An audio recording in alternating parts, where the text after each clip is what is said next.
Hey everyone, welcome back. What we're going to be talking about today is the crippling of America in ways that you've never seen before. And it all happens to do with a shortage that has to do with diesel fuel. Oil prices and Biden's continuing drain of the Strategic Petroleum Reserve have dominated the headlines over the past few weeks, right? But analysts say that there's a more impactful and serious crisis on the energy front looming, and it's a diesel fuel shortage. Now, thanks, Stormy. Diesel doesn't get as much of a limelight as oil and gas does, regular gas I'm talking. But it should, because, diesel is the industrial lifeblood of the United States. And the price of diesel alone probably has a more significant impact on inflation and the prices that you're paying at the grocery store over any other factor. So without ample amounts of diesel, semi-trucks, they're not going to move. Farms are going to shut down, and critical manufacturing sectors are crippled. The U.S. has about 25 days of diesel left, and this is the lowest it's been since 2008. At the same time, the 4-week rolling average of distillates supplied, a proxy for demand, rose to its highest level since 2007. Now, the potato administration has remained strangely silent, but yet they've been doing that with a lot of subjects, haven't they? Probably hoping that the dismal news doesn't hit the mainstream, because it's a total political time bomb waiting to go off, especially as the midterms are so close. Now, this diesel crunch, it comes just weeks from the midterms, and has the potential to drive up prices for consumers who already view inflation and the economy as a top voting issue. And retail prices, they've been steadily climbing for more than 2 weeks. All right. $5.32 a gallon. They're 50% higher this time than they were last year. All right. Now, notably, the National Economic Council Director, his name is Brian Deese, D-E-S-E, recently commented on the emerging crises. He said that diesel inventories are unacceptably low, and added that all options are on the table. The hell is that supposed to mean? Aside from that, the White House has done little to nothing about this issue. And this is an issue that could further cripple confidence in the ability of Democrats to lead America through these tough times that we're not just in now, but that are just right in front of our faces. They're right in the near future. I mean, they've proven that how many times? How many occasions over the past 2 years? They just don't care. And diesel has also been described as the nation's inflation canary, given that it's so critically important for everything that we need to survive. The bottom line is that without ample supplies and record high prices for what's left, Americans will get financially hammered over the winter and into 2023. Guys, all right, it's probably going to get really bad out there. And the scary part is that the administration doesn't give a shite. Okay? So, you know me by now, right? You know I don't like doom and gloom, but I'm going to get doomy and gloomy on you right now. Stock up now while you can, while it's on the shelf, while you got money in your pocket. Okay? I know holidays are right around the corner. Instead of buying, you know, what our older kids want for Christmas, get them a gift card to the local grocery store.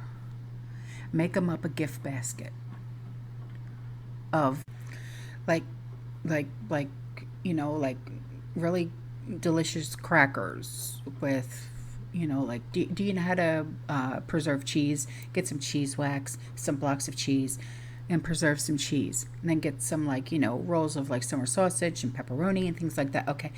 And make them up a little gift basket like that and put gift cards to their, you know, what is your local grocery store? Okay. Do things like that. I think that that would help than getting something that's going to be stuck in their closet. You know what I mean? And for our little ones, you know, for our nieces and nephews, our grandkids, stuff like that. Okay, so you guys know that I put out a newsletter every single month, right? And it's free and stuff like that. So for December's newsletter, okay, I am putting in, because I know that you guys like to, you know, make a lot of your Christmas gifts, okay? So for December's newsletter, I put in crafty things to, you know, give you guys ideas on how to make things for our younger ones, right? For the kids, for our grandkids and our younger kids and our nieces and nephews. And there's also things in there to make for adults too, you know.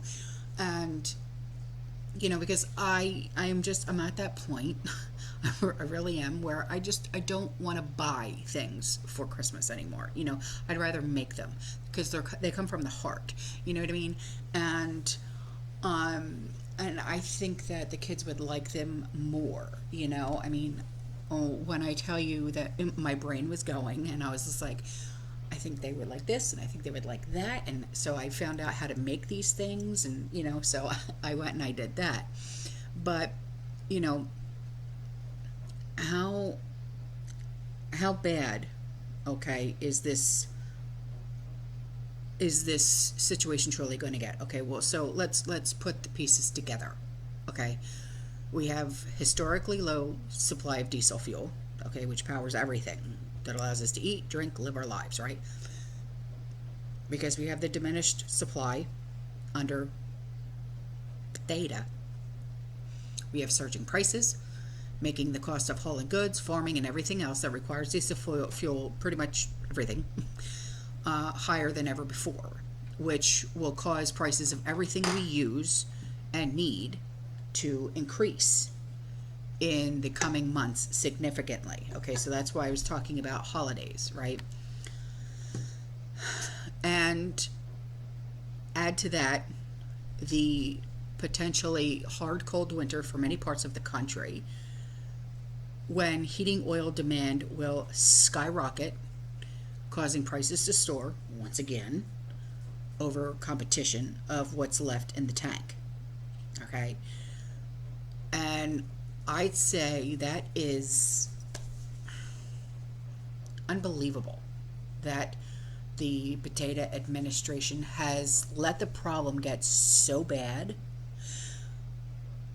as to be a potentially crippling crisis for America in the coming months. But it's not. In fact, it's quite believable. And it lines up with other jaw-dropping, stupid decisions made by the current White House that many now believe are so bad. They are likely, like, it's intentional for whatever sinister reason. So, in other words, all right, if you thought prices at the pump, the grocery store, and everything else that affects our lives are high right now, you ain't seen nothing yet. And that's the fact, Jack. If you have the ability and the resources to prepare for the worst, it's probably a good time to start right now. And I'm not kidding. And you know that I am not a doomy and gloomy. But I'm telling you right now, heed my warning. Please. You know that I do not like to talk about these types of things. You know me. You know that I don't like to say, do it now, you know, and I'm not one of those, you know, to get views and blah, blah, blah, and, you know, hold on to your children. We got 60 seconds left. No, I don't do things like that to catch attention and just to get views. No, but I'm telling you, this is dead on balls accurate, okay? And I'm only looking out for yous. All right? I love my community. Okay? How many times have you guys actually called me on the phone or just emailed me? And how many times have I been there for you guys and actually helped you? Okay? What about Karen, who lost everything because of Hurricane Ian? I've helped her. Okay? It's my girl. I love her. She's like a second mom to me. And, you know, she's a wonderful woman, okay? How many times just people in this community that I've helped them start their freedom gardens by sending them as many seeds as I could get my hands on. Raised beds, okay? Whatever they needed to start their freedom gardens, I sent them in the mail. You know how many times I've had to talk somebody off of a ledge? You know that ledge that I'm talking about? Due to depression. Yeah. Because I didn't want to lose that person. I didn't want them to do the unthinkable. That's who I am. And I hope that you are one of those two. Alright guys, I'm out of here. I'll see you in the next one, okay? I appreciate you. You stay safe, you stay positive, you keep prepping. And as always, fear less.